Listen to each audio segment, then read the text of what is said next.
Bonjour à tous. Bonjour. Bonjour. Bonjour Laure. Bonjour, nous voici tous en ligne. Je m'appelle Laure. J'intègre dans le cadre de ce webinaire les équipes de Terrena Meunerie qui sont très heureuses de vous accueillir pour justement ce webinaire autour de la filière pain et comment aujourd'hui on peut travailler une traçabilité sur cette filière. Donc je vais passer la parole en premier lieu à Thierry Villelégier qui va se présenter et donner la parole à chacun pour que vous connaissiez l'ensemble des intervenants qui vont échanger autour de ce sujet dès ce matin. Thierry, à toi. Merci Laure. Bonjour à toutes et à tous. Donc Thierry Villelégier, je suis responsable du développement des circuits courts pour la coopérative Terrena. Donc en tout premier lieu, au nom de toute l'équipe, je voulais vous remercier d'être venu partager avec nous les enjeux d'une filière emblématique de l'alimentation des Français, puisqu'on parle de la filière du pain qui va nous promener du champ de blé jusqu'au fournil du boulanger, en passant par le moulin et pour arriver sur la table, le beau morceau de pain sur la table des Français.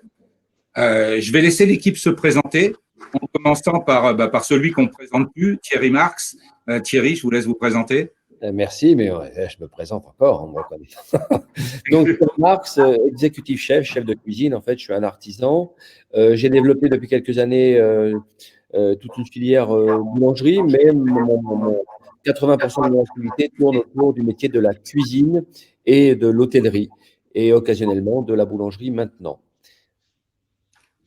Merci Thierry. Samuel, pour continuer peut-être?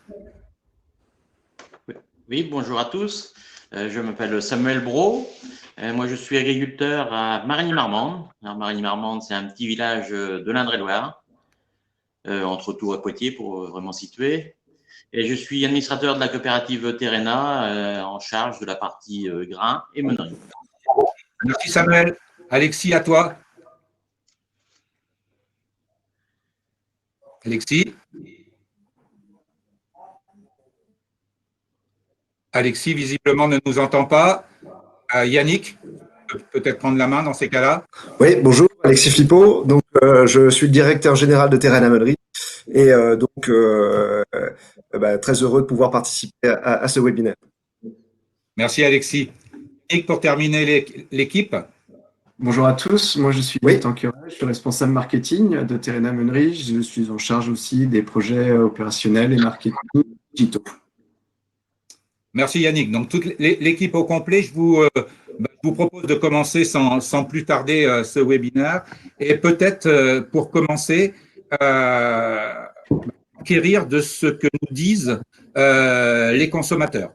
La première chose aujourd'hui qui semble… Yannick, je te laisse prendre la main peut-être sur la présentation. Oui, ça y est, je vais commencer Thierry.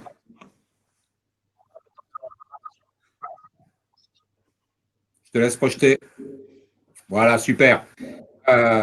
Donc la première chose que nous disent les Français, et quasiment dans leur totalité, c'est qu'aujourd'hui, dans un contexte particulièrement compliqué que tout le monde connaît, c'est le souhait de revenir, de se recentrer sur l'essentiel, de se recentrer sur des choses simples, sur des choses bonnes, et globalement de faire un pas vers la nature. Et puis un sur deux s'interroge, voire s'inquiète sur la composition des produits alimentaires qu'ils consomment. Donc, on le voit, besoin de revenir vers la nature et puis besoin de bien comprendre ce qu'ils mangent. Besoin de bien comprendre ce qu'ils mangent, ça veut dire que très clairement aujourd'hui, ils estiment que le lien au producteur, se rapprocher le plus possible du terroir, de celui qui produit le produit, est un gage de réassurance. Un sur deux nous disent ça.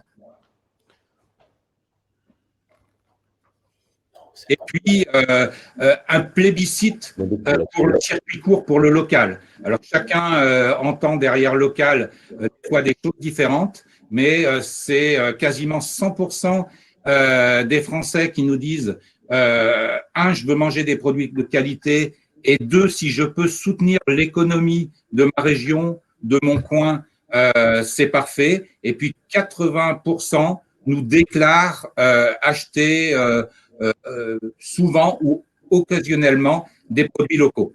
Donc, on le voit, en fin de compte, deux tendances, besoin de réassurance et besoin de transparence. Alors, peut-être une première question vers le chef Marx. Est-ce que ce déclaratif, ces intentions des Français, vous les ressentez dans vos restaurants, dans vos boulangeries?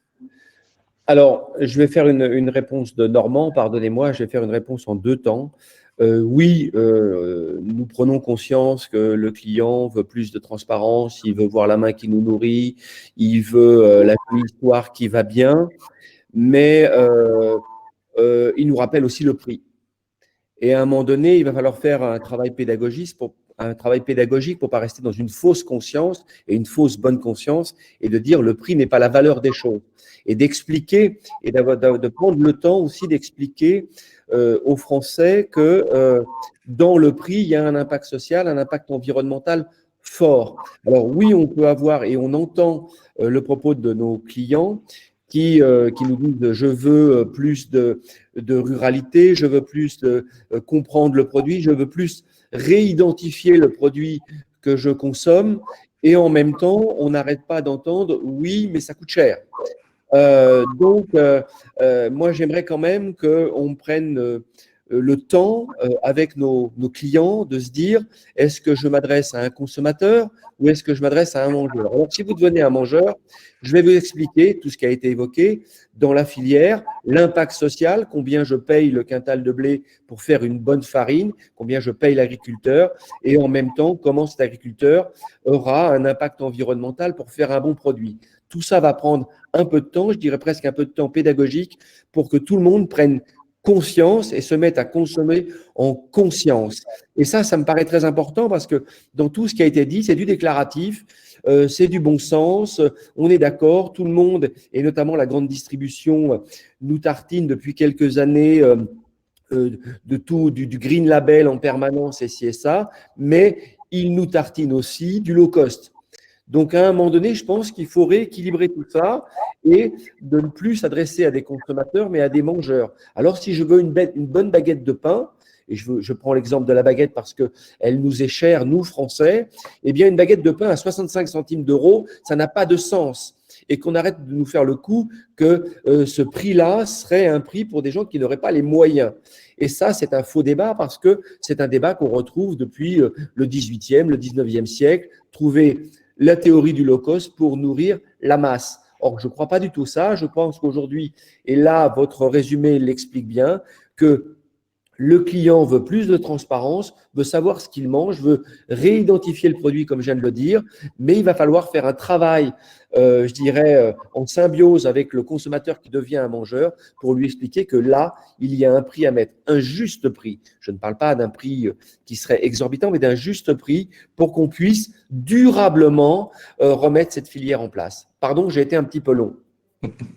Pas du tout. Donc, on voit transparence, réassurance, mais aussi capacité à payer le prix et à comprendre derrière ce qu'il y a en termes d'enjeux de durabilité, d'enjeux sociétaux. Et quelles solutions apportez-vous aujourd'hui dans vos établissements pour essayer de conjuguer des tendances qui, des fois, peuvent paraître contradictoires?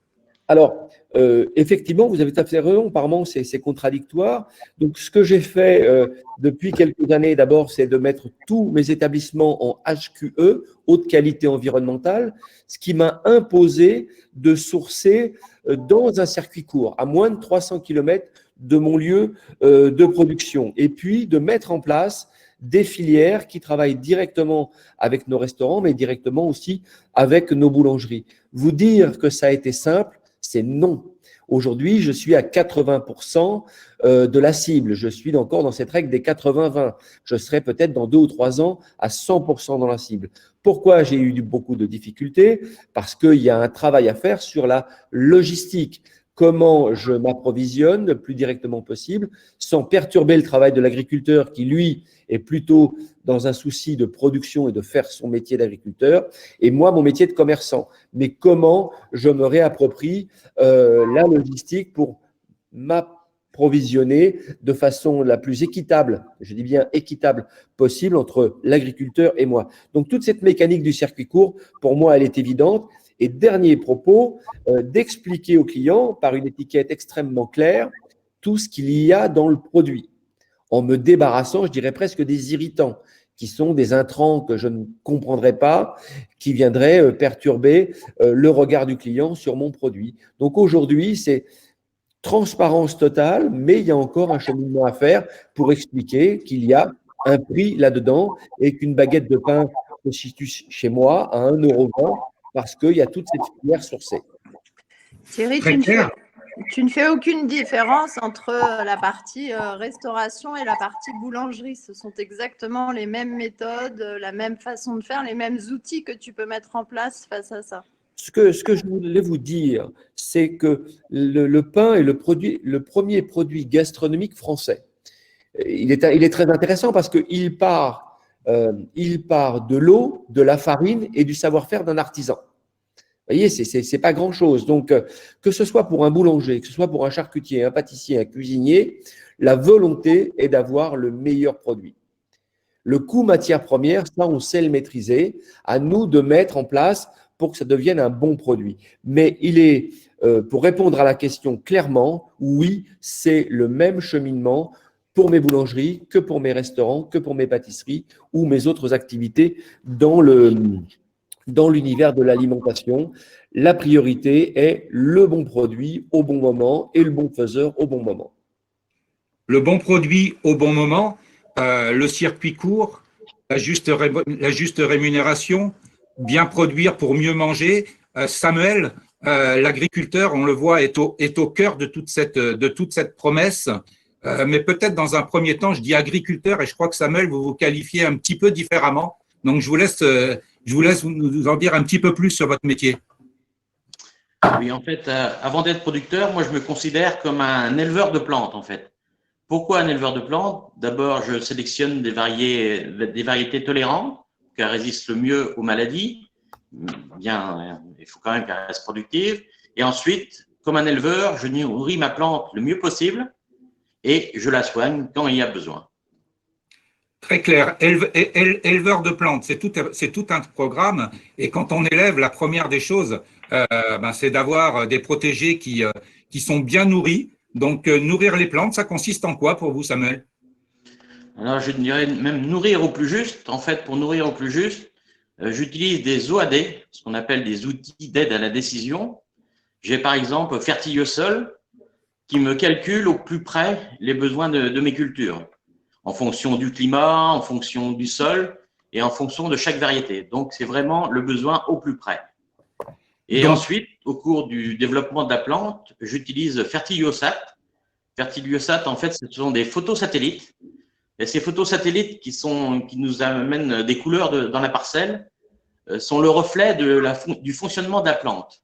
En fait, plus la fonction de la plante est efficace, plus la coloration sera teintée sur nos images.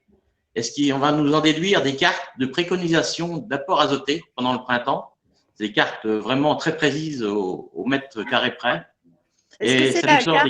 Samuel, est-ce que c'est la carte qu'on voyait sur le slide précédent? Voilà.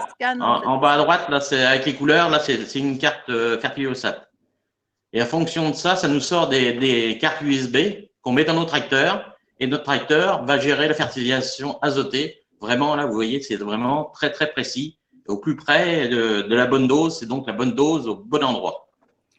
D'accord, donc cet écran est très intéressant parce qu'on le voit, éleveur de plantes, une agriculture très traditionnelle, à la main posée graine par graine presque, et puis à côté, un drone qui est capable de lire les parcelles au centimètre carré près, une cartographie très précise. Donc Samuel, aujourd'hui, vous opposez pas tradition et modernité, bien au contraire, et c'est pour vous l'association des deux qui fait une bonne agriculture.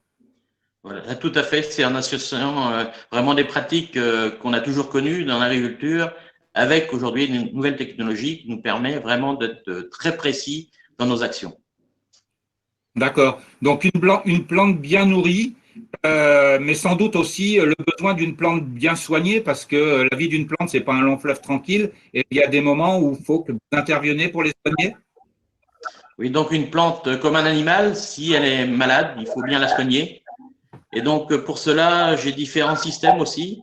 Le premier qui s'appelle l'analyse PCR. En fait, l'analyse PCR, c'est au début, enfin fin d'hiver même, je prélève des bouts de tiges de blé, de céréales, que j'envoie à un laboratoire. Et ce laboratoire va m'analyser mes bouts de plantes pour savoir si des mycéliums de maladies sont présents dans ma plante, savoir quelle souche, quelle quantité, pour vraiment savoir d'abord s'il faut traiter ou pas, et vraiment ajuster les besoins. Et D'accord. ça, c'est vraiment la base de nos suivis des cultures. Et ensuite, pendant le printemps, on a un logiciel qui s'appelle FongiPro. Alors, ce logiciel, en fonction des spores présents, de la pluviométrie, des températures, va nous donner des courbes d'évolution de différentes maladies qu'on a sur le blé, par exemple, qui peuvent être la septoriose, la rouille, les fusarioses. Donc, ces maladies vont évoluer. Et tant qu'elles évoluent et qu'elles sont pas vraiment, on va dire, ces maladies ne mettent pas la vie de la plante en danger, on laisse faire. On estime que ces maladies sont tolérables. Par contre, on a fixé un seuil, une barre en fin de compte, et si les maladies arrivent à ce seuil, on estime que la plante est en danger, et à ce moment-là, on déclenche un top traitement qu'on appelle, avec vraiment une dose très identifiée, une date très précise, et vraiment quelque chose de très précis, et ça nous évite beaucoup de passages de traitements phytosanitaires. D'accord, donc on voit une agriculture durable, des plantes dont on s'occupe avec le plus grand soin, mais nos concitoyens sont aujourd'hui également très sensibles à la qualité des sols, au respect de la biodiversité. Est-ce que c'est pour vous des sujets, Samuel? C'est aussi une de mes premières préoccupations, l'environnement. Ça retourne à l'agronomie, ce qu'on avait un petit peu oublié l'agronomie depuis quelques temps. L'agronomie et la vie des sols. Et par exemple, moi, je fais des trous dans la terre, en fait, qu'on appelle des fausses profils de sol. Et dans ces trous, on peut analyser vraiment tout ce qui se passe dans notre sol. La vie microbienne, les différentes strates de terre, pour analyser ça. Et quand on a un problème, enfin même toujours, on implante différentes solutions, comme par exemple les couverts végétaux. Les couverts végétaux, ce sont des cultures qu'on va implanter entre deux cultures commerciales, je veux dire. Et donc, ces cultures, ces couverts végétaux vont, bien entendu, capter les nitrates s'il y en a, mais ils vont être aussi une source de biodiversité. Que ces couverts qui se développent à l'automne, ça va donner une vie pour la faune, et notamment les abeilles, parce qu'à cette saison-là, là, en ce moment, on a des phacélies qui sont en fleurs. Pour les abeilles, il y a très, très peu de fleurs en ce moment, donc ça fait vivre la biodiversité. Et ça aussi, par les racines, ça permet aussi de nourrir les insectes du sol et de faire vivre cette vie qu'on ne voit pas sous terre. Donc, il y a les plantes, des couverts végétaux, mais il y a aussi les plantes compagnes. Alors, là, c'est un petit peu différent. Les plantes compagnes, ce sont des cultures qu'on va implanter dans une culture de vente. Par exemple, on a l'exemple des légumineuses dans du colza. Donc, moi, je sème des légumineuses dans mon colza et ça va faire un couvert dense de colza qui va occuper l'espace. Donc, ces plantes très denses vont nous économiser des désherbages. On va mettre peu ou pas de désherbage. Ensuite, vraiment ce couvert va permettre, va leurrer les insectes. Les insectes vont plus retrouver leur culture cible qui est le colza. Donc, on va mettre peu ou pas d'insecticides. Et en plus, ces plantes telles que le fenugrec, le trèfle, la vesse, sont des plantes gélives. Et donc, elles vont geler, comme leur nom l'indique, et vont permettre de restituer de l'azote qu'elles ont capté de l'atmosphère, puisque c'est des légumineuses. Donc, mon souci vraiment, c'est de concilier cette agronomie qu'on avait un petit peu oubliée il y a quelques années avec vraiment les nouvelles technologies d'aujourd'hui qui nous permettent d'être très précis et de faire vraiment ce qu'il faut. D'accord, donc un sol vivant, une biodiversité protéger une plante nourrie et soignée avec beaucoup de soins et avec et avec peu de traitement, on pourrait qualifier ça de chaîne du vivant. Chef Marc, est-ce que cette chaîne du vivant peut contribuer également à un meilleur produit, voire un produit vivant dans l'assiette dans l'assiette de nos convives? Alors, bien sûr, d'abord, je voudrais remercier Samuel de cet exposé parce que, encore une fois, il y a pas de plan sol vivant, il y a plan vivant. Et que le monde de la gastronomie, c'est un lien du vivant. C'est donner envie à des gens en vie.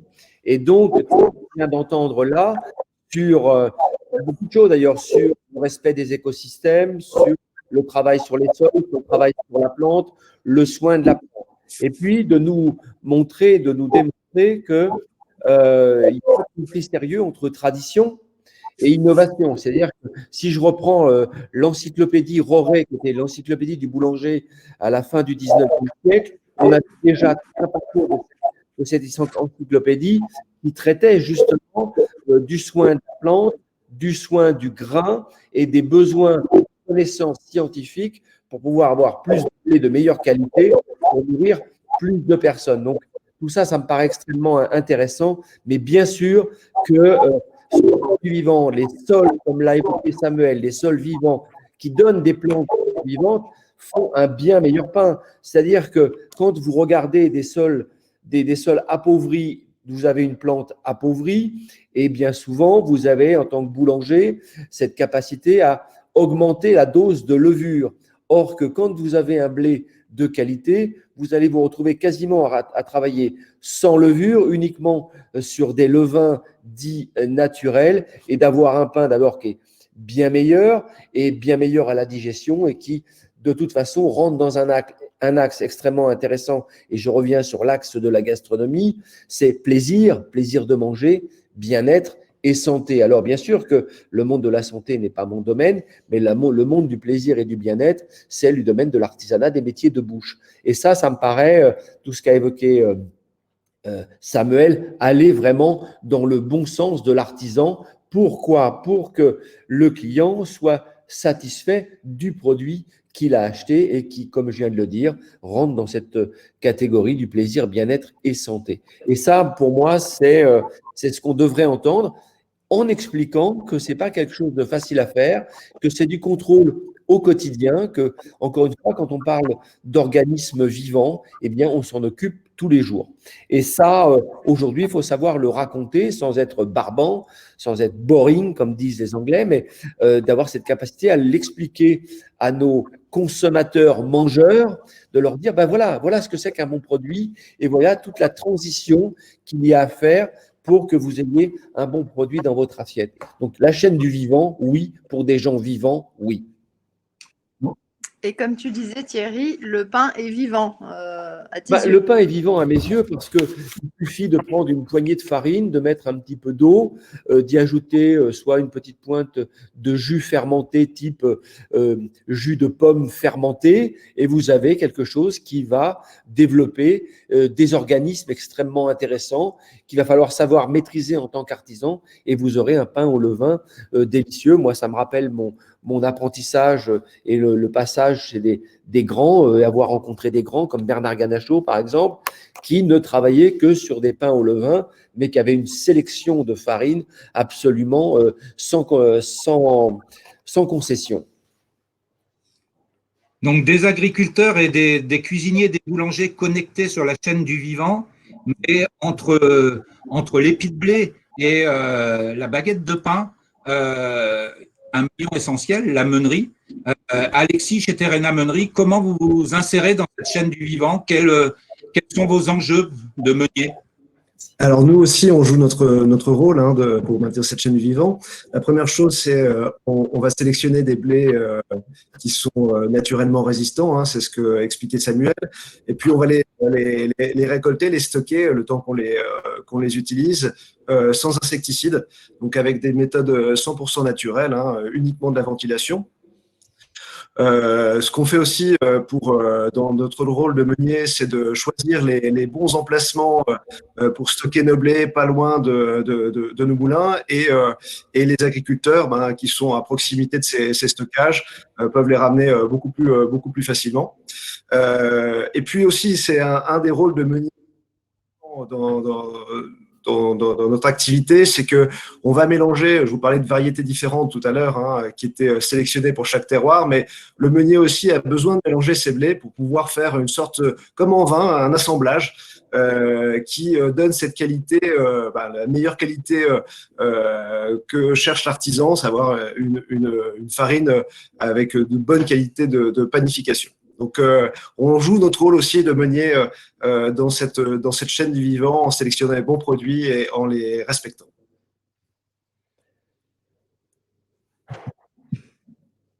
Merci Alexis. Je propose peut-être, si Yannick peut nous présenter la solution qui a été trouvée. Oui, donc effectivement, face à tous ces enjeux, et vous l'avez très bien dit jusqu'à maintenant, on est vraiment dans un souci de réassurance et de confiance dans le sourcing des matières et dans le local. Et donc, du coup, face à ces enjeux, nous, on a dû réfléchir effectivement à une solution qui permettait un petit peu de pouvoir communiquer aux consommateurs le bien faire et le bon faire de nos artisans boulangers finalement. Donc du coup, quand nous avons commencé cette réflexion, il était question déjà d'avoir de l'information disponible pour nos consommateurs avec une traçabilité totale d'une filière locale. C'était vraiment le gage de confiance et de réassurance. Donc apporter cette confiance et cette transparence dans le sourcing des matières, des farines et des pains des boulangers. Il fallait également aider les boulangers à trouver les bons mots avec les consommateurs, et c'était surtout une solution qui pouvait permettre le lien en tant qu'acteur local. Il faut savoir que dans certaines périodes de vente d'une boulangerie, une vendeuse de boulangerie n'a malheureusement que 30 secondes pour apporter le pain qu'est commandé le client. Et donc, du coup, a très peu de temps finalement pour communiquer le bien-faire de l'artisan et le bien-faire de sa filière et pourquoi il s'est engagé là-dedans. Et ce qu'il faut en fait aussi savoir, c'est qu'en ce début d'année compliqué, le digital s'est énormément renforcé et le consommateur est de plus en plus à l'aise avec ces méthodes de digitalisation. Donc pour cela, en fait, on a créé une solution en fait, une solution qui est assez innovante en fait et puis qui est assez inédite en boulangerie artisanale et facilement accessible. Donc, on permet maintenant aux consommateurs qui rentrent dans une boulangerie de pouvoir scanner un QR code qui est disponible dans la boulangerie. Ce QR code étant destiné au boulanger et à son point de vente. Et donc, grâce à cette solution et ce scan, il accédera directement à toute la filière du blé, de l'agriculture jusqu'à la baguette. Comment ça marche? C'est assez simple. Pardon. Lorsque le consommateur cliquera sur ce QR code, il aura donc accès à cette information où il aura déjà la présence d'un des agriculteurs qui a participé à l'élaboration de la farine. Donc l'agriculteur se présentera évidemment, se dira d'où il est et ce qu'il fait et pourquoi il le fait. Et également, il aura aussi accès à une carte géolocalisée où il pourra voir par rapport à sa boulangerie où se situe son moulin, où le blé a été stocké dans quel silo, et la parcelle de l'agriculteur qui pourra aussi réaffirmer la confiance aussi sur la filière locale. Il pourra aussi, d'un simple clic, pouvoir avoir accès aux informations que chaque acteur de la filière lui donnera. Donc, chaque acteur de la filière prend la parole dans cette application. On a l'agriculteur qui expliquera effectivement où il est, ce qu'il fait, comment il a semé le blé. Samuel en a très très bien parlé. C'est des méthodes qui sont aujourd'hui qu'il faut savoir expliquer aux consommateurs. Il y aura également la meunerie qui prendra le discours, effectivement, comme Alexis l'a expliqué, et également aussi le boulanger, puisque le boulanger est un artisan de qualité, il travaille des produits de qualité, il fait des pains de qualité tous les jours qu'il met à disposition de ses consommateurs. Et le but, c'est de l'aider à trouver les bons mots pour pouvoir parler effectivement de son travail au quotidien et pourquoi il a choisi donc cette filière. Et donc également, sur cette solution, on expliquera également date par date toutes les étapes de la culture du blé. Donc les dates clés, c'est quand est-ce que le sol a été préparé et comment il a été préparé, quand est-ce que le blé a été semé et comment on sème le blé, comme disait Samuel, comment on nourrit ce blé et comment on le soigne, et également les dates de récolte et les dates de stockage. Donc c'est une transparence et une traçabilité totale qui est mise à jour donc, toutes les 24 heures et qui est réactualisée à chaque fois que le boulanger commande un sac de farine, puisqu'un sac de farine égale un numéro de lot qui est rattaché après à toute la filière. Merci Yannick. C'est effectivement très clair et très nouveau, en tous les cas pour moi. Chef Max, comment recevez-vous une telle initiative qui a pour but de rapprocher l'agriculteur, l'artisan et son client? Non, c'est une bonne démarche. De toute façon, aujourd'hui, est-ce qu'on pourrait se priver d'une digitalisation, d'une numérisation? Non. On peut commander son pain avec son téléphone portable, on peut le payer avec son téléphone portable, et c'est encore mieux, comme ce que je viens de voir, d'avoir aussi l'information d'où vient la farine, comment cette farine a été transformée, comment elle a été cultivée d'abord et comment elle a été transformée. Ça me paraît être un outil extrêmement intéressant justement pour rentrer dans cette démarche HQE, haute qualité environnementale, pour mieux comprendre son acte d'achat. Et je me répète, pardon, je vieillis, mais plus en tant que consommateur, mais en tant que mangeur, je décide de manger. Et moi, ce qui m'intéresse doublement, c'est d'associer saveur et savoir, finalement. Et c'est tout ce qui a été évoqué. Moi, je ne parlerai pas de réassurance, je parlerai plutôt de réidentification du produit. C'est comment je refais la carte d'identité du pain. Et là, cet outil digital nous permet de le faire. Et je reviens sur l'encyclopédie Roret du 19e siècle, où on avait un outil du boulanger, du meunier et du constructeur de moulins pour pouvoir travailler ensemble, mais là aussi, ils associaient saveur et savoir, science et savoir et saveur. Ça me paraissait aller de longtemps. Et aujourd'hui, au 21e siècle, d'y associer le monde digital me paraît être une évidence non contestable. Mais tout ça, c'est pour se dire pas comment je mange du pain, mais pourquoi je mange du pain. Quand je fais l'acte d'acheter du pain pour le manger, je me restaure. Et là, je reviens sur le 19e siècle. Dès le 19e siècle, on pensait à un pain pour les adolescents, par exemple. Et ça, c'est notifié dans le premier tome de l'encyclopédie. Donc aujourd'hui, quand j'achète un bon pain, eh bien ce bon pain me donne certes du plaisir parce qu'il a une saveur, on sent qu'il y a une signature presque de l'artisan, et en même temps, je me fais du bien, j'ai du bien-être et je protège ma santé. C'est ça l'idée d'une bonne farine, d'un bon sol d'abord, qui fait un bon blé et qui fera une bonne farine et qui me nourrira bien. Et ça, je pense que la boucle est bouclée dans ce que vous avez évoqué avec effectivement l'outil digital qui me fait prendre conscience de cette réidentification de ce que je suis en train de manger. Il y a pas mal de questions. Si vous êtes d'accord tous, je vous propose déjà de vous en poser quelques-unes. Bruno Bertrand, alors ça c'est une question je pense plus pour Samuel, se demande si nous allons assister à une sélection différente de variétés en raison des conditions climatiques. Oui, aujourd'hui, la recherche, en permanence, il y a la recherche sur la variété de blé. Depuis quelques années, on voit que la performance, la recherche de rendement n'est plus la priorité, mais plutôt la résistance aux maladies aujourd'hui. Et on voit de plus en plus avec le climat qui se réchauffe, on voit de plus en plus avec des variétés qui vont être moins sensibles au stress hydrique en fin de compte. Et la recherche aujourd'hui va plutôt dans ce sens-là. Et après, on est de moins en moins à la course au rendement. On n'est même plus dans la course au rendement, mais plutôt dans la tolérance aux maladies et la résistance à la sécheresse. Je dirais que c'est une question plus globale peut-être à Samuel et Thierry Marx en même temps. Le climat et le terroir de la culture ont-ils d'après vous un impact sur la qualité de panification? Très très bonne question.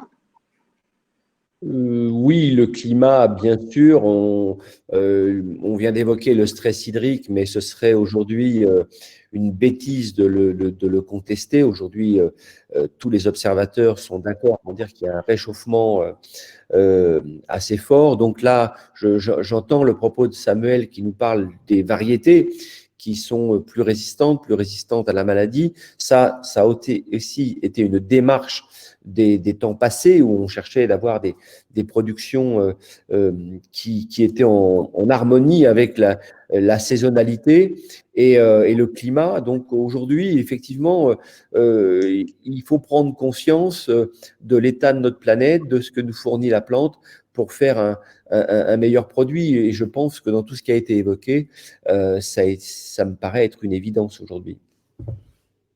Du coup, il y a une question qui en découle, qui est assez intéressante, toujours de la part de Renaud, qui est: est-ce que, à ton avis, Thierry, faut-il former autrement les boulangers? Est-ce que tu vois une évolution dans ta façon de former tes équipes, dans la façon aussi, ce que tu as déjà évoqué avec nous, dont elles portent le message aussi différemment, indépendamment de la formation. Donc, amont-aval, on dirait amont dans la formation, aval dans la vente. Alors, je vais faire une réponse assez longue, pardonnez-moi, mais effectivement, il faut apprendre à mieux former les équipes. Et je pense que ça a été bien fait depuis une vingtaine d'années. Depuis que le prix du pain a été libéré, eh bien, ce métier a repris de la couleur et de l'existence et est venu reprendre la place qu'il mérite dans le monde de la gastronomie. Donc aujourd'hui, en termes de formation, on est plutôt bien. Et je dis bien parce que aujourd'hui, partout en France, on trouve de véritables signatures de boulangers, que ce soit en Auvergne, en Bretagne, Paris, région parisienne. On a aujourd'hui des artisans jeunes et moins jeunes qui s'installent et qui ont une véritable signature, une véritable signature de produit. Maintenant, il faut aussi acter qu'il faut un peu mieux former les équipes à la vente pour leur expliquer, je sais que le temps est court quand on vend une baguette de pain, mais qu'on puisse mettre en valeur d'abord les personnes qui font la vente et en même temps qu'on les aide, qu'on leur donne les outils. Et moi, je parle souvent de marketing de deuxième rideau pour former nos collaborateurs à la vente, pour d'abord qu'il y ait le maximum d'informations, ni trop bien sûr, pour le client, mais en même temps que les mots bien choisis, les mots ont du sens et les mots bien choisis pour nos consommateurs mangeurs et du sens aussi. Je pense que là, on a une petite marge de manœuvre encore pour améliorer la vente et améliorer la qualité. Et puis, je termine mon propos sur la formation. Il est évident qu'un boulanger, c'est comme un cuisinier, comme un charcutier. Il doit restaurer la formation, ce qu'il croit juste, améliorer ses connaissances et ses compétences pour continuer à chercher et à faire découvrir autre chose à ses clients, parce qu'aujourd'hui, c'est plus le boulanger de la grand-mère. On vient, même chez son boulanger, chercher une expérience. Donc, quand on me propose une autre sorte de pain, un pain aux algues, un pain avec différentes céréales, un pain avec des fruits secs, eh bien, je viens chercher une expérience. Et là aussi, il faut aider les personnels et les personnels de vente et les personnels de production à se renouveler dans la gamme. Donc, ça veut dire que la formation a encore un bel avenir dans le monde de la boulangerie, mais bien sûr qu'il faut aider à grandir ensemble, je dirais, quand on est boulanger avec nos collaborateurs. Donc pour toi, une application comme celle-ci, c'est aussi une application qui fait partie, alors peut-être au global, d'aide à la vente et de raconter justement cette histoire. Mais tout à fait, c'est-à-dire qu'aujourd'hui, le pain va être vendu aussi hors boutique, il sera livré. Eh bien, si j'ai une petite information en me disant qu'une baguette de pain, ça a une durée de vie assez courte, donc c'est pas la peine de la laisser traîner trop, soit au réfrigérateur, soit dans un endroit où elle n'aurait rien à faire, c'est important de le savoir et que l'application puisse nous aider à cela, et puis de choisir aussi en fonction de la qualité de son boulanger, mais de la qualité de son boulanger, s'il a un impact social, lui aussi, et un impact environnemental. C'est intéressant de le savoir, et cette application nous y aide. Énormément de gens aujourd'hui pensent à commander leur pain sur l'application, soit au travers d'acteurs qu'on connaît, que ce soit Deliveroo ou Uber Eats, de se dire, eh bien, le boulanger ne sera pas exclu de ce mode hors site de vente. Donc, s'il y a une application qui me permet encore une fois de faire des choix et des choix pertinents, eh bien, ça ne peut être qu'une aide à la consommation du consommateur mangeur. Et j'insiste beaucoup sur ce terme consommateur mangeur et parce que c'est celui-là qui va nous accompagner dans notre transformation. C'est celui qui met les 10-15 centimes de plus qu'il nous faut pour qu'une filière grandisse et s'épanouisse dans la durabilité. Et donner de la valeur ajoutée et mettre la valeur ajoutée au bon endroit. Oui, c'est la grande phrase de Warren Buffett. Warren Buffett dit the price no value, le prix n'est pas la valeur. Donc, le prix, c'est une négociation entre deux parties. La valeur est ailleurs. La valeur, c'est Samuel. Et puis après, c'est le boulanger. Et puis après, c'est le vendeur. C'est tout ça, la valeur.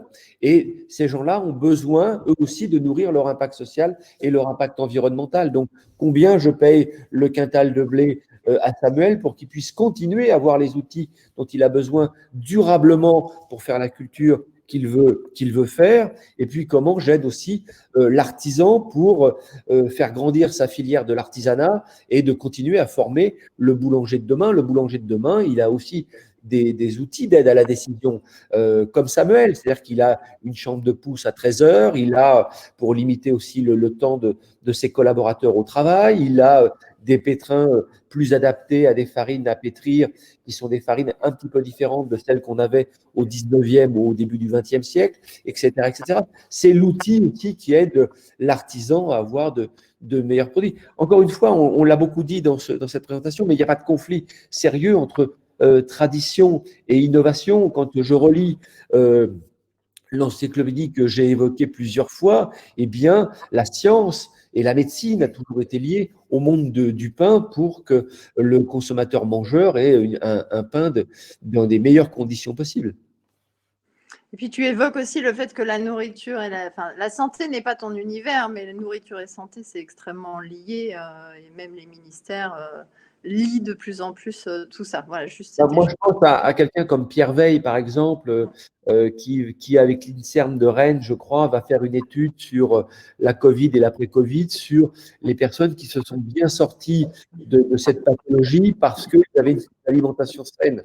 Alors, il y avait un propos qui a été tenu en Corée, je crois, ensuite une étude qui a été faite au Japon sur des produits riches en oméga 3, en oméga 6, et qui permettent à une alimentation saine et équilibrée de permettre à des personnes de traverser des pathologies qui sont, comme on le voit actuellement, des pathologies assez terrifiantes, et de dire, du fait que j'ai été bien nourri, que j'ai fabriqué suffisamment d'anticorps avec l'organisme fort, et bien ça. Mais le pain rentre typiquement dans ce cheminement-là. Encore une fois, je reviens aux écrits anciens, on a toujours lié le pain à l'action de santé, finalement, à l'action de plaisir, bien-être et santé. Certes, le pain de nos arrière-grands-parents n'était pas terrible. Hein. Le pain du pauvre n'a jamais été très, très bon. Il fallait qu'il soit nourrissant. Et puis, au fur et à mesure, on a essayé de faire en sorte que ce pain soit meilleur. Et puis après, on est parti sur des rendements qui ont fait que le pain était moins bon.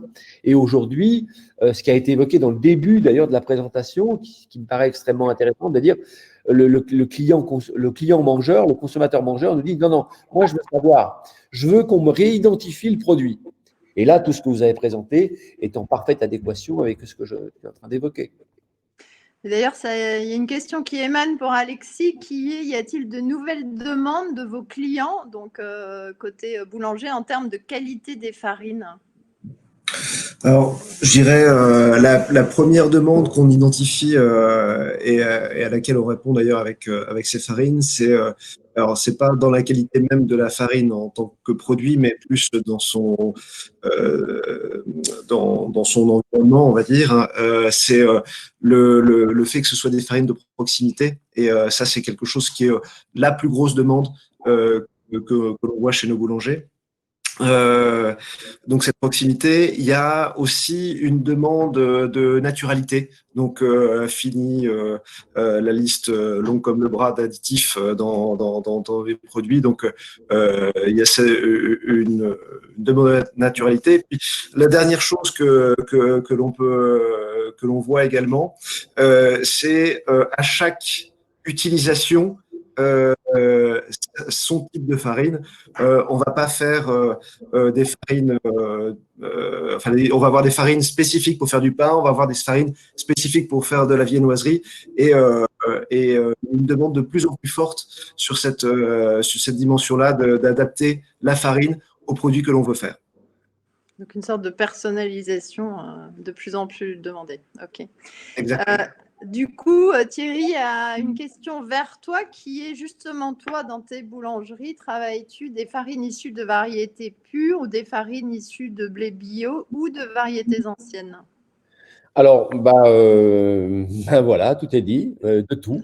C'est-à-dire que je suis sur des variétés anciennes, je suis sur des blés des Combrailles, sur certains seigles, je suis sur un mélange de farine que je fais faire par mon meunier. Donc, effectivement, je choisis aussi pour me différencier, c'est-à-dire que on a eu des moulins qui produisaient énormément de farine à peu près pour tout le monde, et pour à peu près tout le monde les mêmes farines. Et aujourd'hui, comme je l'évoquais, l'artisan boulanger veut avoir un produit signature, donc il va demander à son meunier un produit un peu plus adapté à sa signature de levain, à sa signature de pain, à sa signature de viennoiserie, etc. Donc, effectivement, moi, je vais un peu faire mon Kung Fu Panda, mais dans mon ingrédient secret, j'ai un petit secret entre mon meunier et le travail que je lui demande et mes recettes. Ça, c'est évident, mais ça fait partie, là aussi, de la relation de confiance qu'on a entre l'agriculteur, le meunier et le boulanger, et la petite relation de confiance assez intimiste finalement qu'on va avoir avec son client, parce que je ne fais pas un produit qui est identique à celui de mon voisin. Ça aussi, la différenciation nous ramène à l'outil qu'on a évoqué tout à l'heure, l'outil numérique et l'application, pardon, qui fait que je choisis mon boulanger en fonction de sa signature. Tiens, aujourd'hui, j'ai envie d'un pain plus sur une farine assez noire, assez dense, avec une pointe d'amertume un peu toastée. Et un autre jour, je vais aller voir un autre boulanger qui, lui, et je suis même prêt à traverser Paris pour aller voir des boulangers auteurs, comme on va voir des cuisiniers auteurs. Aujourd'hui, on va voir des boulangers auteurs.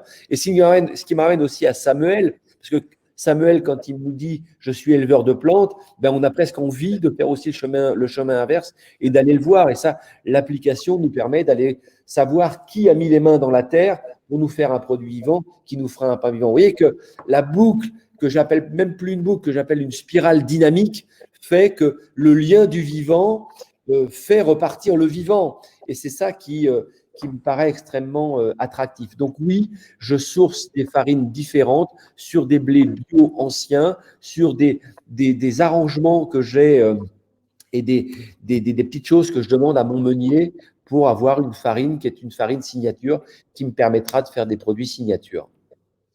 Et toute l'idée, c'est aussi de ne plus séquencer les chaînes et d'expliquer qui y a derrière chaque tâche et surtout qu'il y a de l'humain. Et ce que tu disais, Thierry, montre aussi l'importance du meunier, Oui. Autant de l'agriculteur que du meunier. Très juste. Et puis, dans le circuit court, il y a court-circuit. C'est-à-dire que tout ce que vous évoquez là, vous êtes venu dans votre innovation déranger des cercles du XXe siècle qui fonctionnaient, qui ont fonctionné. On peut les contester aujourd'hui, mais c'est ridicule de les contester d'ailleurs. Aujourd'hui, on fait bouger des cercles, on repart vers autre chose et au fond, on repart vers quelque chose de vertueux, mais qui correspond plus à ce siècle et à ce 21e siècle où on veut de la transparence, de la qualité, et on veut rebâtir dans ce 21e siècle, et notamment dans ce que j'entends là, dans une économie que moi j'appelle l'économie de la qualité, ce qui nécessite une économie de consommer en conscience, croissance en conscience. C'est ça qui est intéressant dans tout ce qu'on évoque jusqu'à maintenant. Ouais, et on a un mot qui fait peur qui a été posé par Guillaume Ardillon, une question: la solution est-elle basée sur de la blockchain? Alors, je ne sais pas si tout le monde sait ce qu'est la blockchain.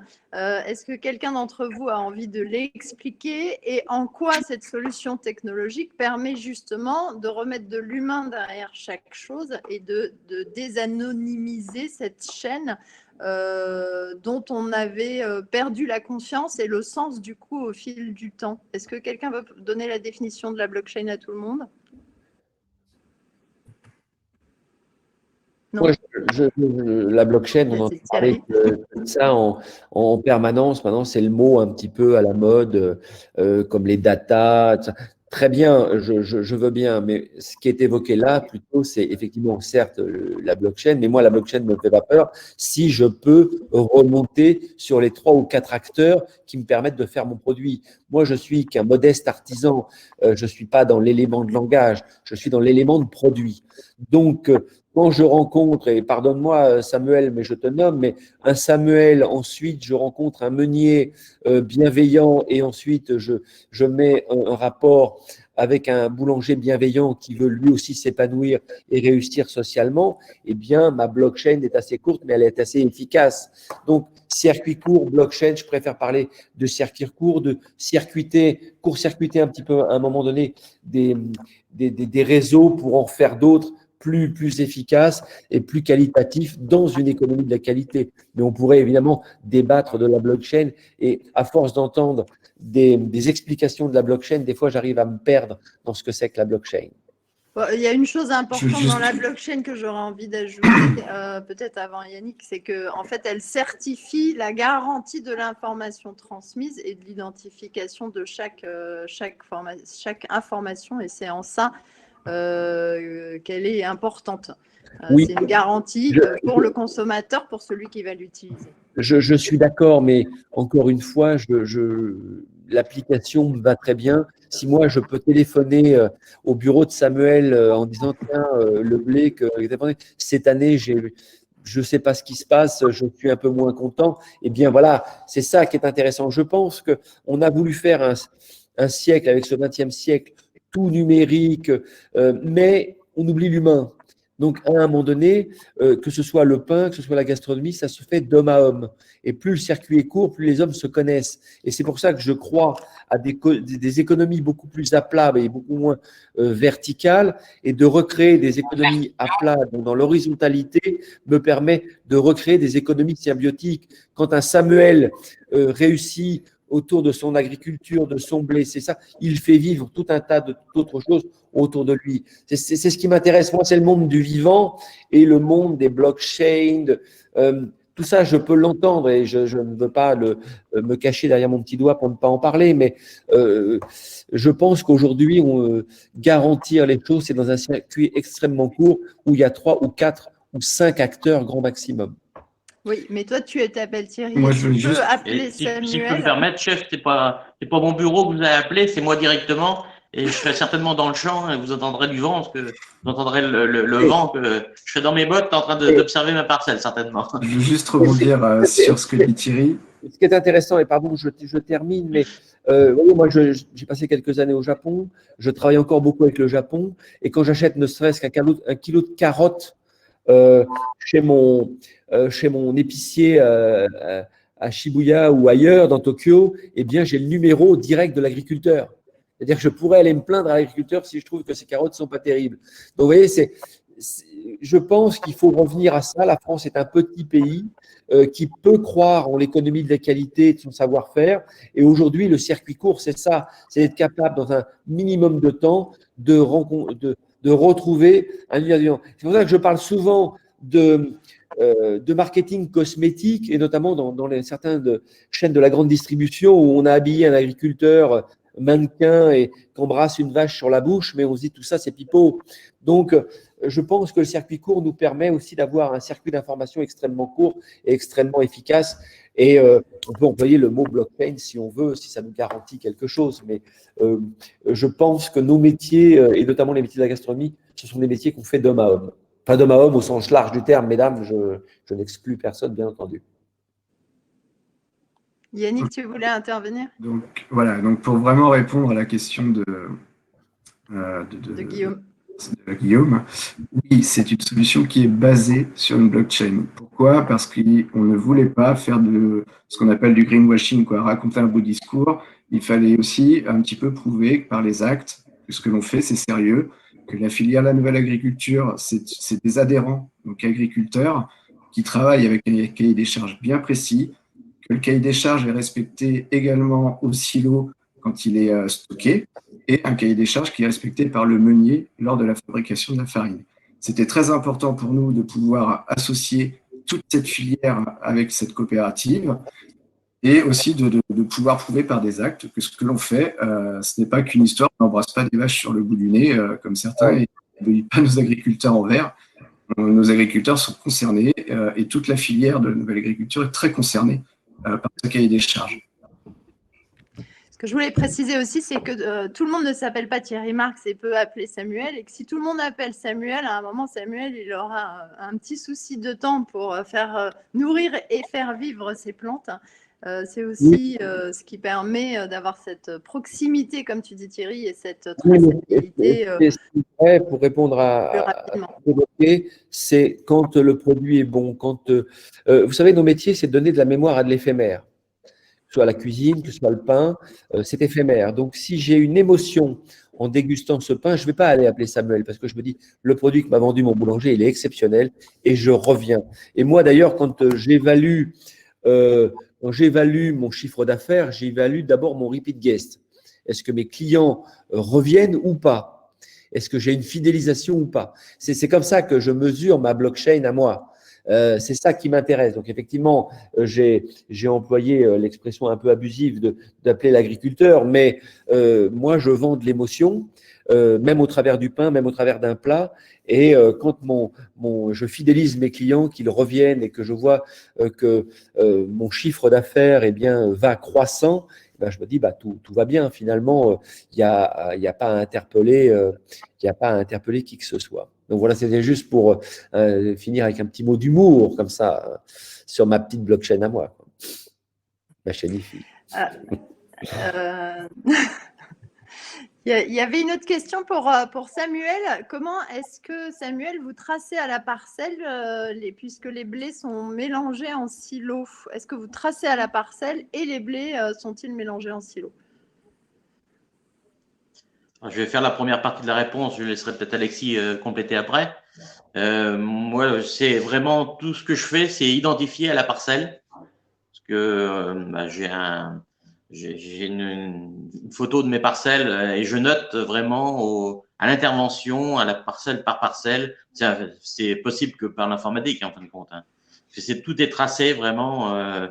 Même sur le plan, on peut savoir sur quelle parcelle j'ai mis comme produit sur telle parcelle, sur telle autre. C'est vraiment identifié très précisément.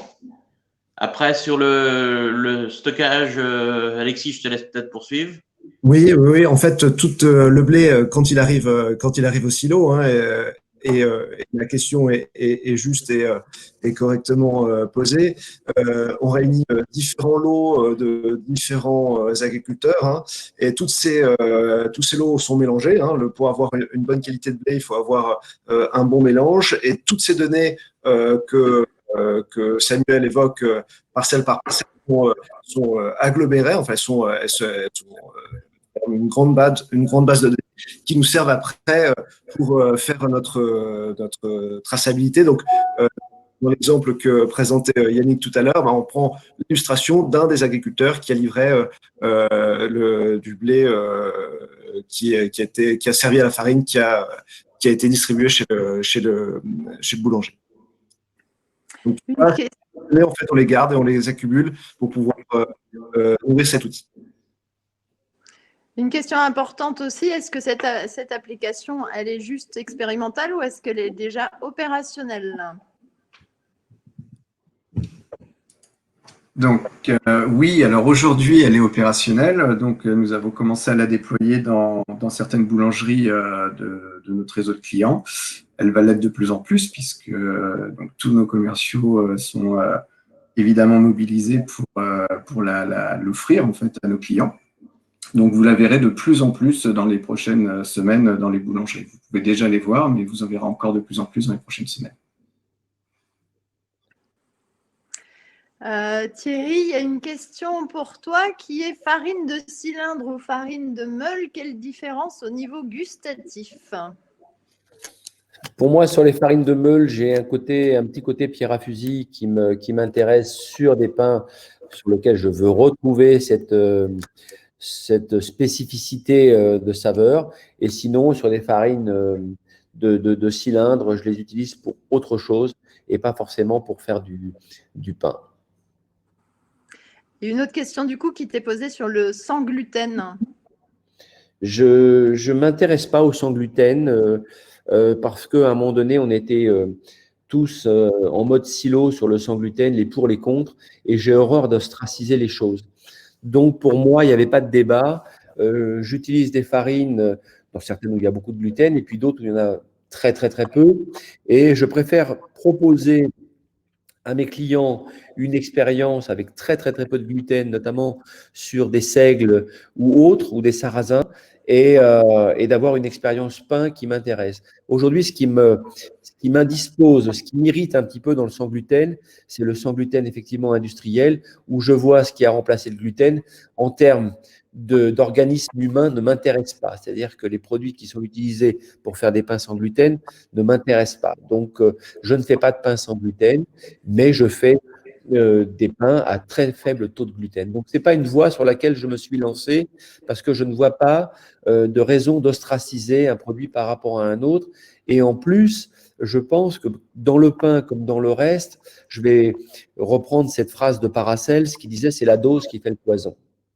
Donc, il faut apprendre à doser les choses plutôt que de se dire « ah tiens, on mange, aujourd'hui, il faut arrêter le sucre, mais on va mettre de la méthylcellulose ». Et la méthylcellulose, moi, dans l'organisme humain, ça ne m'intéresse pas. Donc, je veux bien qu'on baisse les taux de sucre, mais qu'on ne me rajoute pas de méthylcellulose. Et dans le gluten, j'avais à peu près le même schéma. Donc, pour moi, je ne parle pas des gens qui ont vraiment cette pathologie cœliaque, c'est normal qu'ils aient besoin d'un pain sans gluten, mais elle est quand même une infime partie de notre société. Et je pense qu'on doit tenter d'autres expériences de pain, et notamment sur des pains beaucoup plus rustiques, beaucoup plus noirs, où il y a un taux de gluten extrêmement faible. J'espère que j'ai bien répondu. Parfaitement bien, très clairement. Là, c'est plus une question pour Thierry et Yannick. Thierry Villelégier, quelles sont les ambitions que vous avez au travers justement de la mise en place de cette application et de cet outil? La question est posée en termes de tonnes de farine, de nombre d'agriculteurs. Voilà, quelles sont les ambitions globales sur d'autres points si vous en voyez d'autres à rajouter? Je vais répondre. Alors, sans pas d'un niveau quantitatif en tonnes. Par contre, l'ambition, c'est de permettre à la totalité des boulangers qui font confiance à la nouvelle agriculture pour faire du bon pain, d'avoir cette application pour leur permettre une meilleure communication avec leurs consommateurs. Il a été dit tout à l'heure que le boulanger et deux en boulangerie, elle n'a pas forcément beaucoup de temps pour pouvoir faire la promotion des démarches faites dans la boulangerie. Donc, cette application, elle est là pour pallier à ça, pour permettre aux consommateurs de bien comprendre dans quelle démarche vertueuse est parti son boulanger. Donc, si on veut mettre un item quantitatif, c'est la totalité des boulangers qui choisissent la nouvelle agriculture. Et aujourd'hui, ils sont déjà plus de 400 à avoir choisi cette farine pour travailler. Et du coup, il y a une question qui est, est-ce que le boulanger peut échanger directement au travers de cette application avec l'agriculteur? Le boulanger ou le mangeur? Les deux sûrement, puisqu'elle est sur… C'est complètement l'ADN de cette application. C'est la mise en relation de l'ensemble des parties prenantes de la chaîne, agriculteurs, meuniers, boulangers, consommateurs, mangeurs. Et c'est la proximité et la communication entre tous ces intervenants qui justifie cette application. Sans ça, il y aurait peu d'intérêt. La traçabilité, c'est des choses qui existent depuis très très longtemps Et cette application veut aller au-delà et mettre réellement les gens en communication entre eux pour améliorer l'impact durable, l'impact sociétal et avoir une chaîne de plus en plus vertueuse. Et une autre question sur le bio qui est posée, sur la croissance justement de la demande de bio en France, le manque de production en bio. Et la question là, elle est pour l'ensemble des équipes de Terrena. Est-ce que vous poussez vos adhérents agriculteurs à développer en partie ou en totalité le bio? Et après, je renverrai cette question à Thierry Marx et ta vision à toi du bio au travers notamment de ton activité de boulangerie. Je vais peut-être donner un premier élément de réponse. On n'oppose absolument pas les divers modes de culture et on pense que il faut une palette assez large d'offres produits pour permettre à nos artisans de choisir et de faire des bons produits. Donc, chez Terrena, et particulièrement à la nouvelle agriculture, on marche sur deux pieds. Le premier pied, c'est l'agriculture durable au travers de la nouvelle agriculture. Le deuxième pied, c'est l'agriculture biologique. Et en aucun cas, on ne les oppose. Thierry, chez toi, le bio? Alors, le bio, je vais avoir une réponse. Pardonnez-moi, je cherche mes mots parce que bio, par moment, bio m'énerve. Donc, je vais essayer de ne pas être irrité par le bio.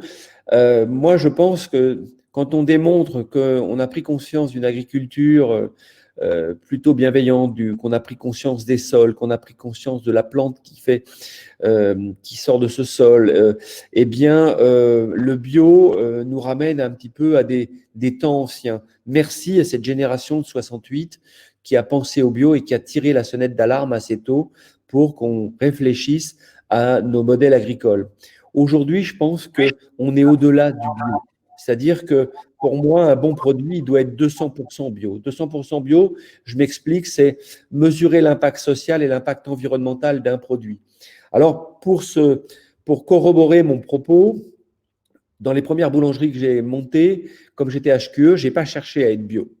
Et finalement, la filière bio est venue me voir en me disant, mais pourquoi vous ne demandez pas le label bio, comme si c'était une évidence?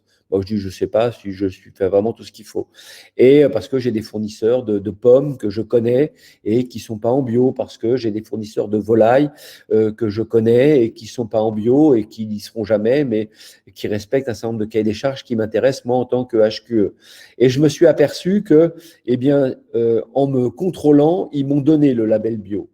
Donc, ça veut dire que je pense que le label bio, très bien, merci, mais aujourd'hui, la démarche qu'on a évoquée tout à l'heure, ce que nous a expliqué Samuel sur les parcelles, elle me paraît aller au-delà du bio et de remesurer ce qu'est l'impact social et l'impact environnemental d'un bon produit et que ça définit ce qu'est un bon produit. Alors, un bon produit, eh bien, il est impact social et impact environnemental et de fait, il devrait être bio par conséquence de ses actes. Et c'est ça qui m'intéresse dans le bio. Alors aujourd'hui, quand j'entends le parcellaire, quand j'entends le respect des écosystèmes, le travail sur la plante, le travail sur l'environnement et la compréhension du changement climatique et du stress hydrique, bien, je me dis, bah oui, bio, c'est une évidence, c'est un peu ancienne. Maintenant, il faut être au-delà du bio, impact social, impact environnemental. Et c'est comme ça qu'on définira un bon produit. Et je termine mon propos en regardant ce que je lisais la semaine dernière sur la cantine scolaire de mes enfants. On me disait, non, mais les parents veulent du bio. Alors, on va acheter des pommes en Allemagne ou en Hollande parce que plutôt que d'aider une filière de proximité en Normandie à rentrer dans une filière beaucoup plus environnementale. Donc, vous voyez, c'est ce qui m'arrange et me dérange par moment dans le bio, c'est qu'à un moment, le bio est un label qui devient assez cosmétique et sans fondement, or que une agriculture beaucoup plus à impact social et impact environnemental dans cette échelle de valeur m'intéresse un peu plus. Voilà. Mais bio, oui, mais bio par conséquence de mes actes.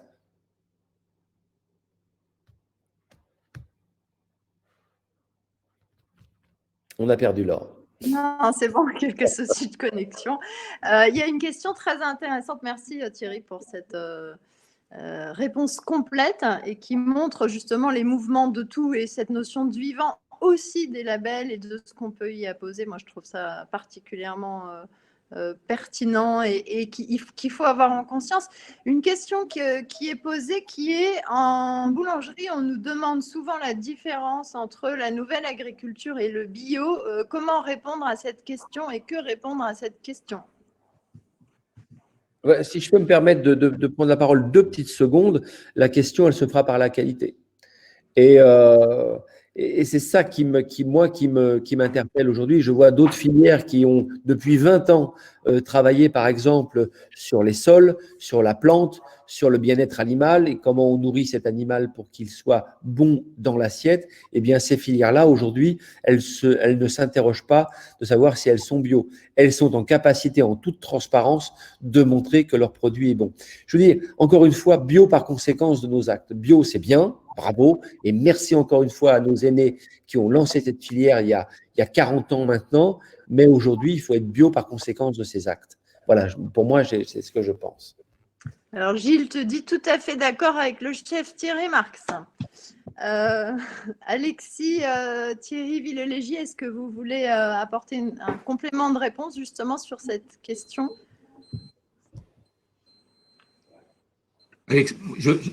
Donc Thierry, effectivement, moi, je ne vais rien apporter parce que le chef Marx a complètement déterminé la philosophie de la nouvelle agriculture et la satisfaction des artisans qui travaillent et des consommateurs mangeurs qui le dégustent donneront raison à la nouvelle agriculture. Et pour le moment, ils donnent plutôt raison puisqu'on a un retour qualité extrêmement satisfaisant.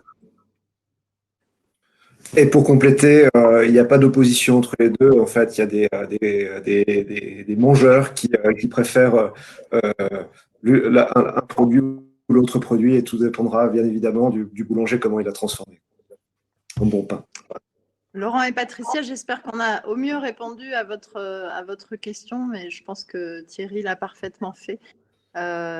Également. À moins que vous ayez des choses à rajouter, j'aurais envie, à l'issue des questions qui vous ont été posées, de clore et de donner le mot de la fin à qui veut, aux deux Thierry, dans tous les cas, à Yannick, à Samuel, à Alexis.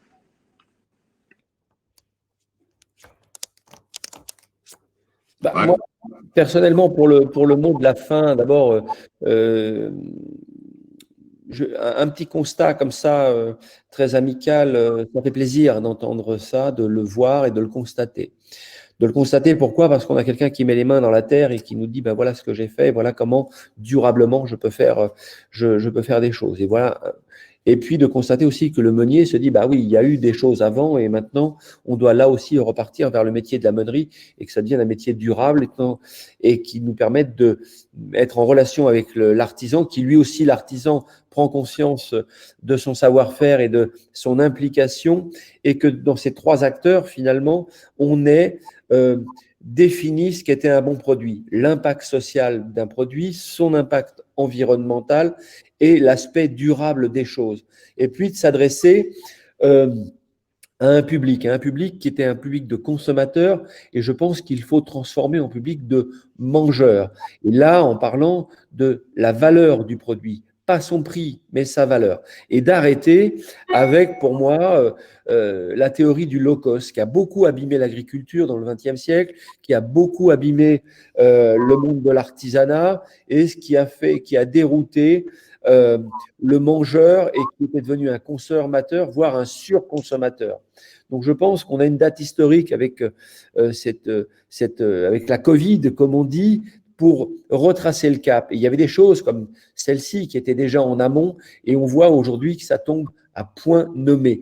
Donc, encore une fois, je ne peux que m'associer à ce qui a été dit et voir que, pour terminer mon propos sur ce qui a été évoqué sur le bio par conséquence de nos actes.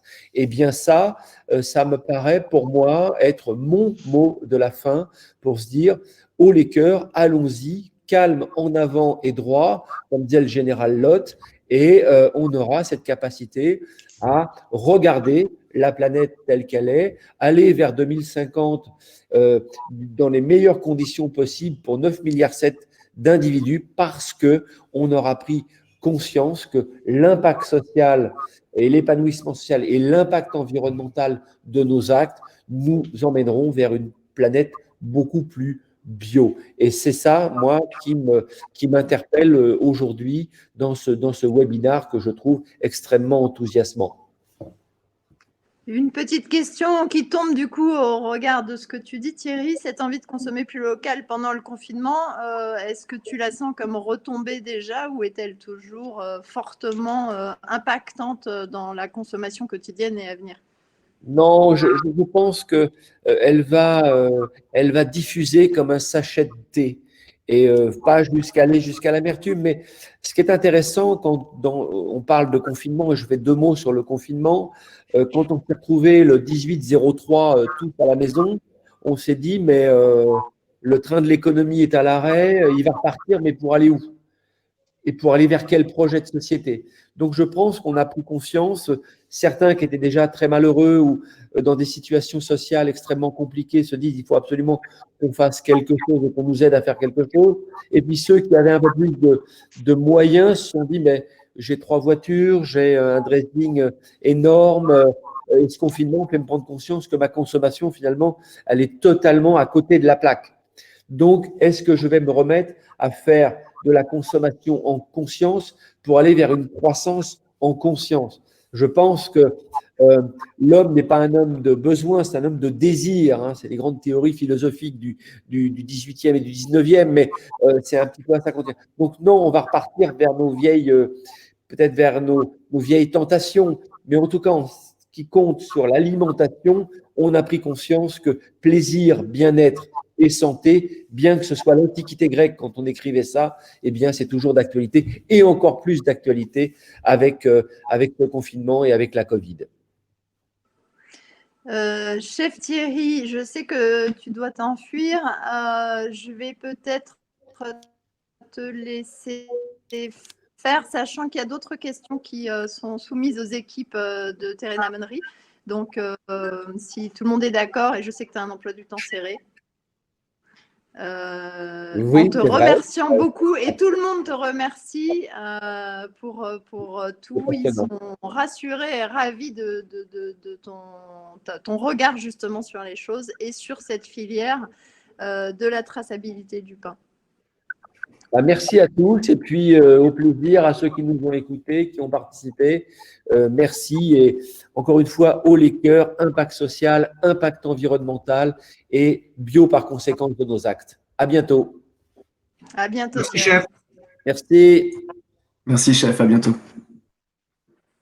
Il y a d'autres questions qui se posent pour vous, Alexis, Thierry, qui sont quelle différence entre les farines T65 classiques et la T65 tradition française? Alors, je vais répondre très, très brièvement. Ce sont des qualités de farine qui sont différentes, avec la farine de tradition, un cahier des charges très spécifique qui a maintenant plusieurs dizaines d'années, hein, qui a été mis en œuvre pour avoir des farines, enfin des pains plus traditionnel, on va dire, hein, avec surtout un process de fabrication chez le boulanger qui est complètement différent, beaucoup plus long et beaucoup plus respectueux du vivant, comme en parlait le chef Marx. Je crois qu'on arrive au bout des questions.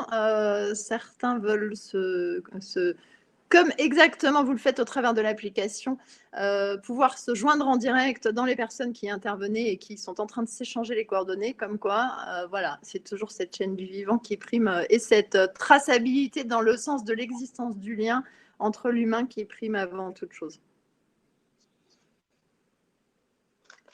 Thierry, je te laisse le mot de la fin. Thierry, Yannick, Samuel, Alexis. Merci Laure. Bon, un mot de la fin très très court parce que je pense qu'il est mieux de rester sur le mot final de Thierry Marx. Simplement pour reprendre une de ses expressions, la nouvelle agriculture, ensemble, agriculteurs, meuniers, boulangers, consommateurs.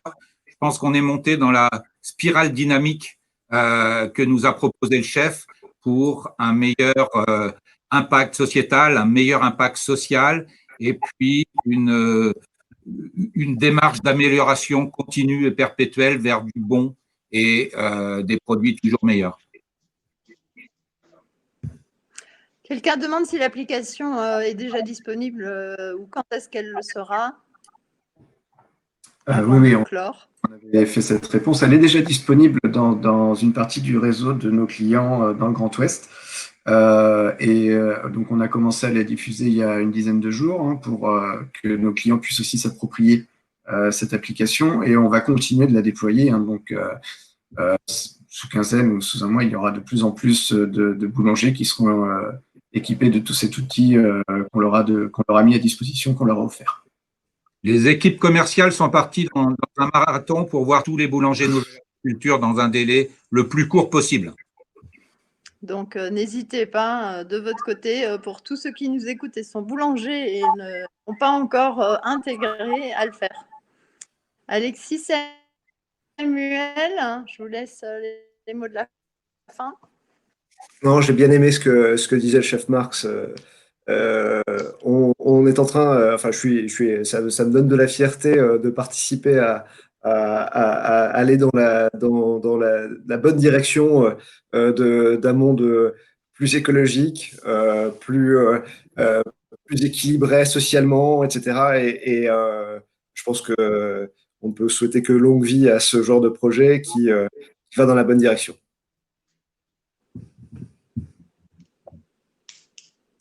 Oui, mon mot de conclusion, moi, ce serait plutôt pour militer pour une agriculture moderne, où on utilise, comme on l'a vu, les nouvelles technologies avec des outils d'aide à la décision, mais aussi de garder les pieds dans les bottes pour observer, comme l'a dit le chef, la vie des plantes, la vie du sol, et pour travailler en local aussi, et pour faire une farine la meilleure possible. Et puis, la fierté de l'agriculteur, c'est quand même de faire du bon pain. Donc, voilà, ça allie toute la filière. Ah bah, Samuel, Thierry demande déjà comment on peut te contacter. Donc, tu vois, la chaîne de traçabilité fonctionne.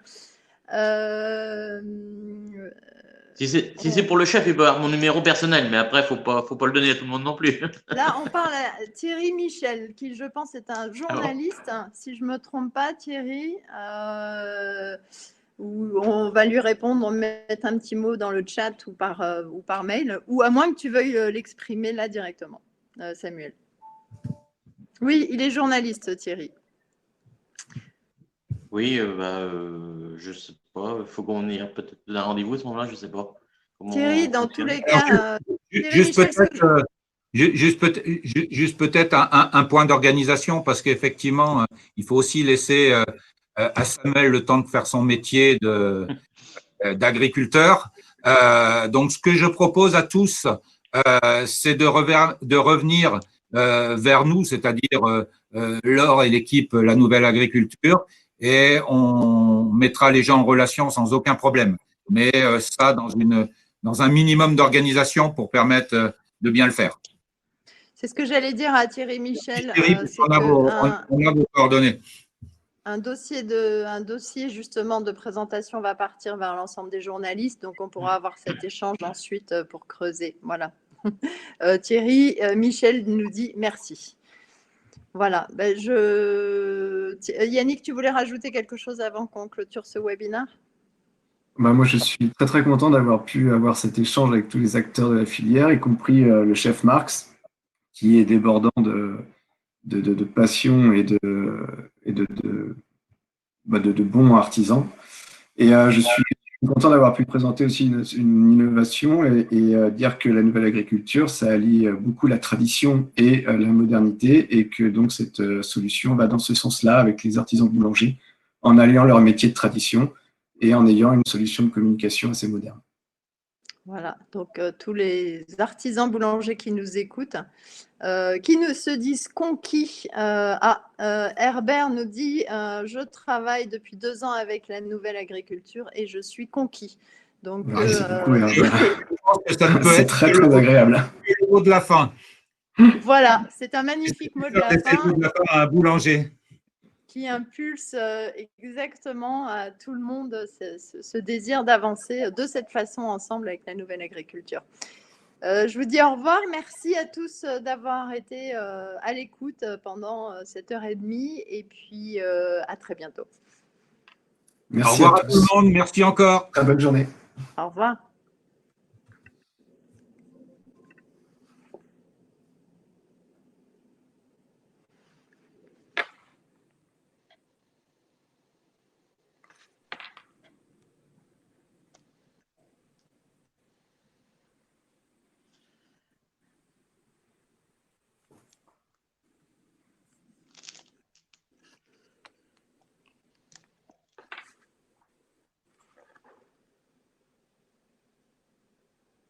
Il y a plein de merci. C'est en train de se déconnecter du webinaire, c'est un petit peu long.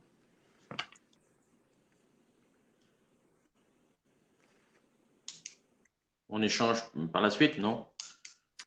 Oui, on va attendre qu'il se déconnecte, mais c'est un peu long. Je ne sais pas pourquoi ça prend autant de temps. Hop, voilà.